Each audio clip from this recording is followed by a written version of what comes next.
UPSC has declared the result of prelims 2023। करीब 14,500 बच्चों ने इसको क्लियर कर लिया है ना। इवन दो आप लोग ये सोच रहे थे बहुत टाइम से पता नहीं कैसा पेपर वन है, सी सेट बहुत डिफिकल्ट है, but eventually it's the nature of the exam. चाहे दोनों पेपर कितने भी टफ आ जाए, 12 से 15,000 बच्चे तो सेलेक्ट होने ही हैं for mains. This is the nature of the exam. Now the important thing is, even though 12 lakh लोगों ने एप्लीकेशन इसके लिए डाला फॉर यूपीएससी, बट कितने लोग उसमें से निकले? तो रफली आपके 14,500 के आसपास निकले।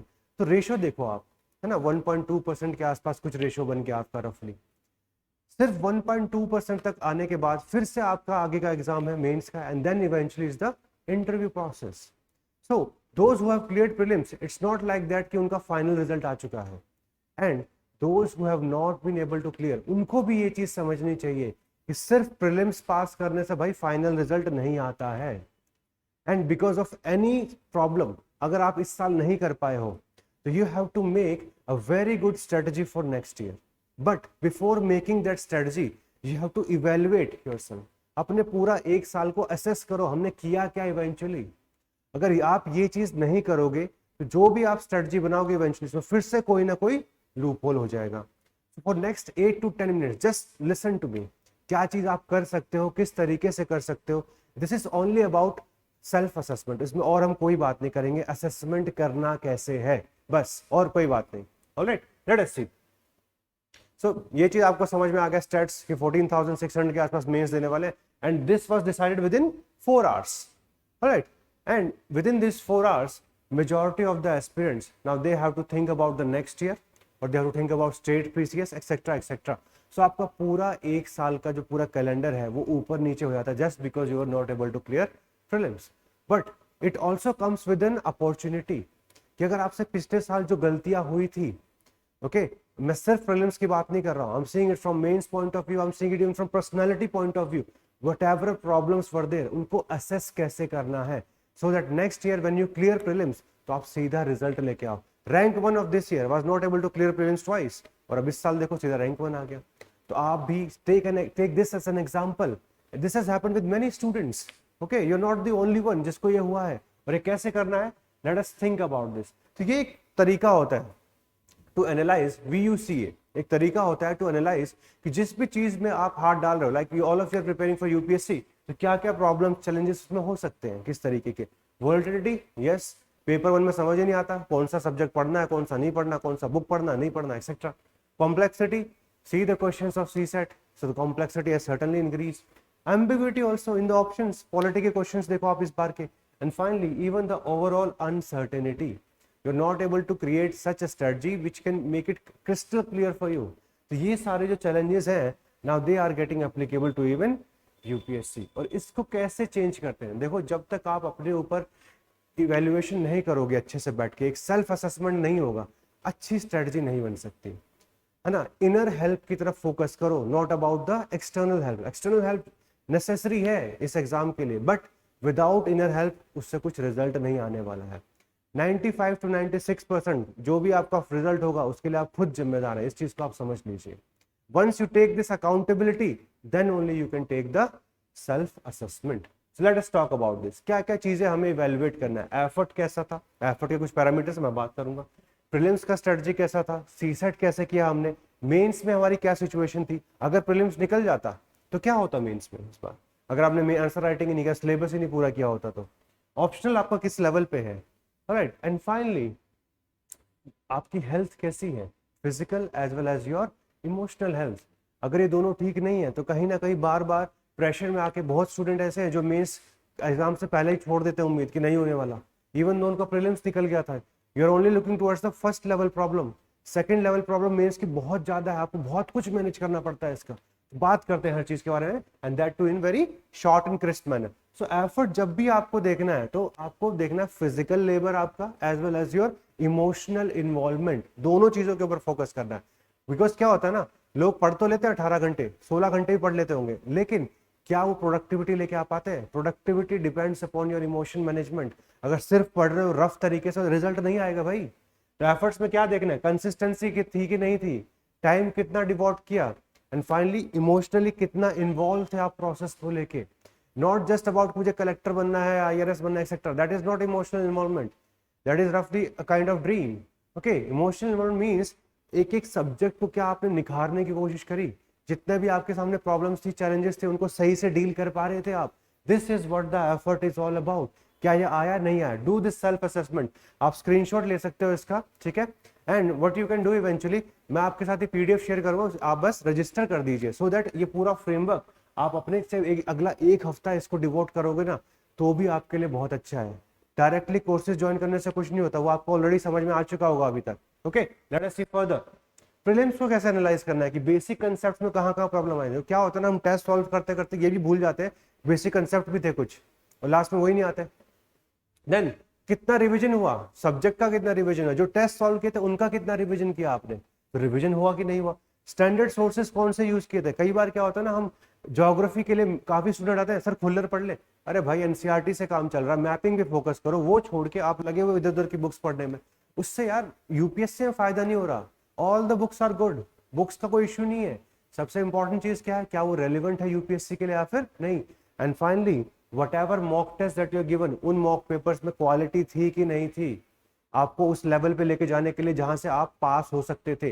This is what you need to learn about, कि एनालिसिस करो अपने पे। Same is with your CSET also, comprehension, mathematics, reasoning. देखो प्रॉब्लम क्या है कि UPSC अभी इतना अनप्रडिक्टेबल हो गया, अगली बार वो हो सकता है 40 कॉम्प्रिहेंशन दे दे, ठीक है, अगली बार मैथ्स कम हो, रीजनिंग से 50 क्वेश्चन आ जाए, आप कुछ नहीं कर पाओगे।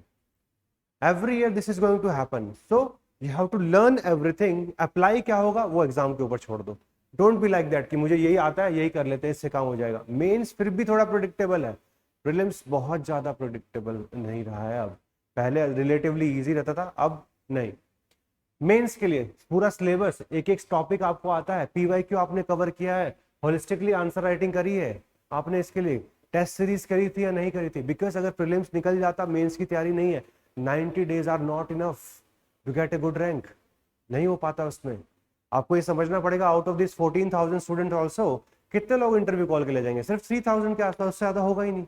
And final selection again will be of 1100-1200 जितना भी सीट्स है फॉर दिस ईयर। तो घूम फिर के जिसका प्रीलिम्स निकला है, अगर वो फाइनल कन्वर्जन तक नहीं जाता है, इवेंचुअली सिर्फ वो एंगेज रहेंगे, बट फाइनल रिजल्ट अगर नहीं आता तो फिर उनको फिर स्टार्ट करना है वहीं से जहां आप होंगे next year. That's why make it very clear, आप इसको अपॉर्चुनिटी की तरह लो। अब जो हो गया, let it be. PIL UPSC में डाला के अगेंस्ट डला हुआ है, एक्सेट्रा एक्सेट्रा, बट उसका क्या रिजल्ट होगा नोबडी नोज। अपना करियर कभी भी इन लीगल चीजों के भरोसे नहीं छोड़ते, इस चीज को हमेशा ध्यान रखो।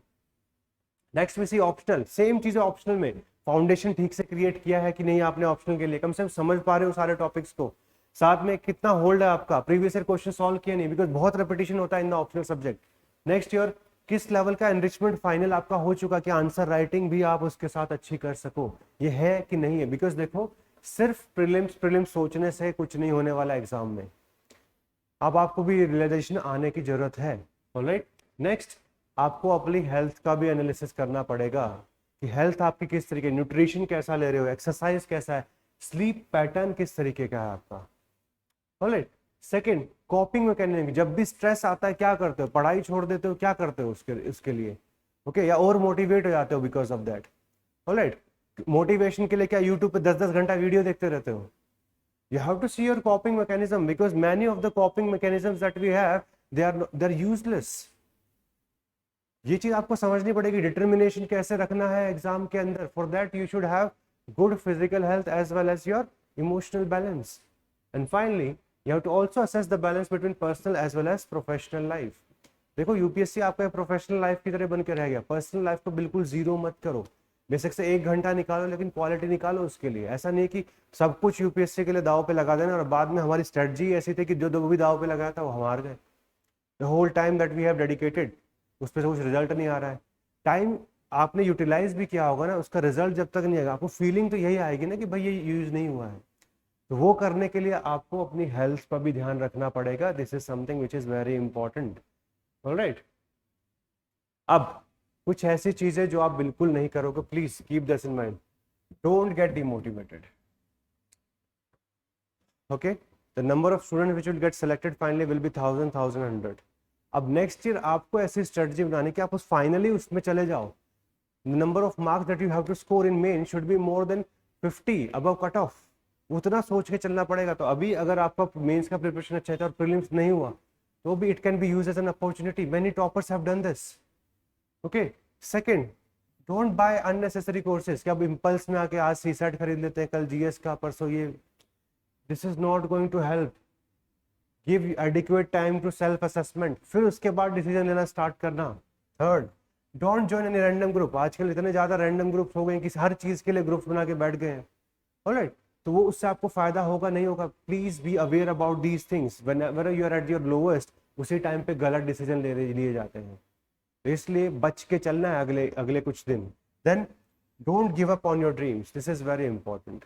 एक दो अटेम्प्ट प्रीलिम्स ना होने से कुछ फर्क नहीं पड़ता. ठीक है. I have seen people who not able to clear for 4-5 time and then able to get selected. तो अगर आपका ये एक ड्रीम है विच कैन बी क्रिएटेड, है ना, with the period of time, एक रियलिस्टिक रियलिटी की तरफ अगर हम लेके जा सकते हैं, तो यार आप इसको मत छोड़ो.